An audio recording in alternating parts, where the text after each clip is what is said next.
আচ্ছা, এবার যেহেতু আমার স্ট্রাকচারগুলো আমাদের ক্লিয়ার, এরপর আমি এখন একটা ধারা লিখি তোমাদেরকে। আমি যদি একটা ধারা দিয়ে আমি যদি তিনটা লুপে কিভাবে আমাদেরকে কোডটা লিখতে হবে সি প্রোগ্রামের ক্ষেত্রে সেটা যদি একটু দেখিয়ে দেওয়ার চেষ্টা করি।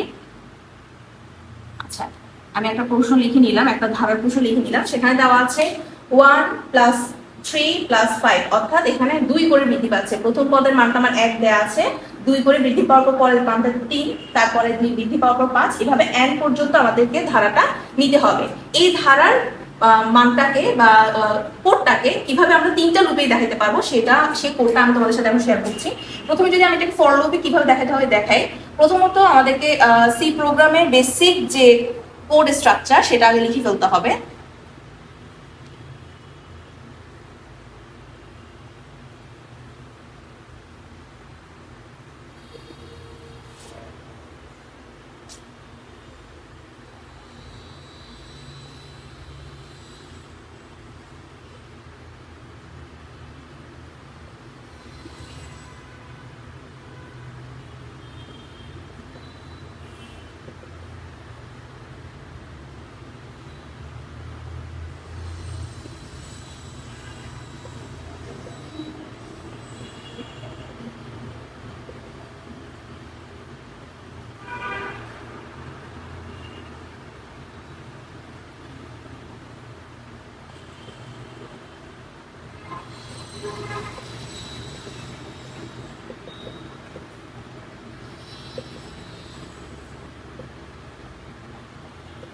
আচ্ছা, এখন যদি আমি একটু বলে দেই, প্রথমত হচ্ছে আমাদেরকে হেডার ফাইল studio.h-টাকে ইনক্লুড করতে হয় সি প্রোগ্রামে। এরপর মেইন ফাংশন লিখতে হয়, এটা বেসিক, আমাদের এই স্ট্রাকচারটা বেসিক সি প্রোগ্রামের জন্য। এরপর আমি ইন্টিজার একটা পূর্ণ সংখ্যা নিব, সেটা হবে পদের জন্য আমি আই ইনিশিয়ালাইজ করতেছি। এরপর আমাকে শেষ যে পদের মান সেটাকে আমি এন নিয়ে নিচ্ছি, এবং আমাকে যেহেতু এখানে ধারার মধ্যে যোগ করতে বলা হয়েছে, তাহলে আমাকে যোগফলের জন্য ইনিশিয়ালাইজ করতে হবে 0। আচ্ছা, যেহেতু আমাদেরকে ধারাটা n পর্যন্ত নিতে হবে, n মানটা আমার অজানা, সেটাকে আমাকে ইনপুট আকারে নিতে হবে। সি প্রোগ্রামে ইনপুট নেওয়ার জন্য আমাদেরকে scanf এই ফাংশনটা ইউজ করতে হয়। ফাংশনটা লেখার নিয়ম হচ্ছে, যেহেতু আমি এখানে একটা ইন্টিজার মান নিয়েছি পূর্ণ সংখ্যা, তার পূর্ণ সংখ্যার জন্য আমার একটা ফরম্যাট স্পেসিফায়ার ইউজ করতে হয়, সেটা হচ্ছে %d, এবং scanf এর জন্য আমাকে একটা m% ইউজ করতে হয়। এটা হচ্ছে শুধুমাত্র ইনপুট নেওয়ার জন্য scanf ইউজ করা হয়।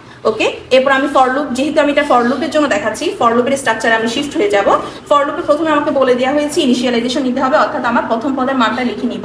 পরের ধাপে আমাকে কন্ডিশন চেক করতে বলছে। আমাকে কন্ডিশন চেক করা মানে হচ্ছে আমার ধারাটা 1 থেকে কত পর্যন্ত যাবে। যেহেতু আমাকে ধারার প্রশ্নে n পর্যন্ত যাবে বলা হয়েছে, তা আমি দিয়ে দিব যে আমার পদের মানটা n এর সমান বা n এর চেয়ে ছোট হতে পারে।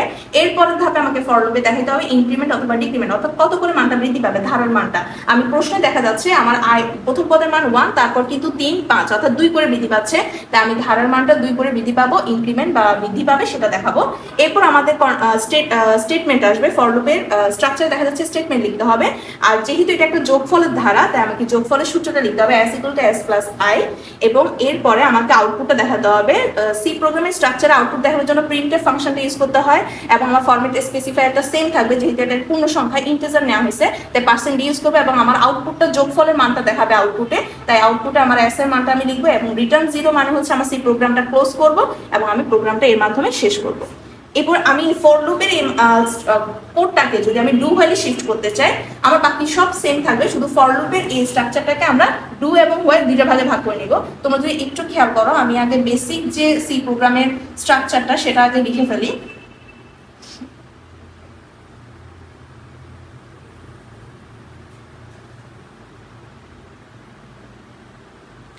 প্রথমে আমি ইনিশিয়ালাইজেশন করতে হবে আমাদের স্ট্রাকচার অনুযায়ী ডু হোয়াইলের। তাহলে আমার দেখো, ইনিশিয়ালাইজেশন আগে আমরা ফর লুপে i = 1 দিয়ে দিয়েছি, সেটা আমাকে এখন আগে করে ফেলতে হবে।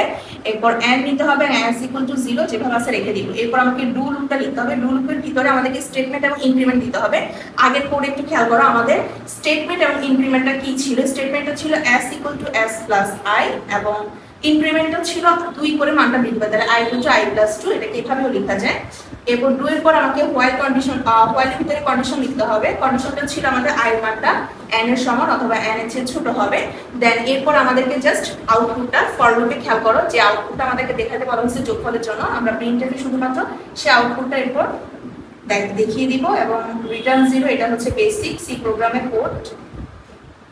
আর সেম ভাবে যদি আমি ডু হোয়াইলের লুপটাকে হোয়াইল লুপে শিফট করতে চাই সেখানেও সেম থাকবে, শুধু স্ট্রাকচার অনুযায়ী আমি মানগুলো বসিয়ে দিব।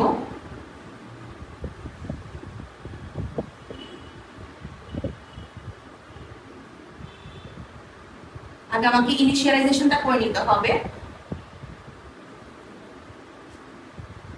এরপর হোয়াইলের জন্য আমাদেরকে কন্ডিশন লিখতে হবে। কন্ডিশনটা ছিল সেম ভাবে i এর মান n এর সমান অথবা n এর চেয়ে ছোট।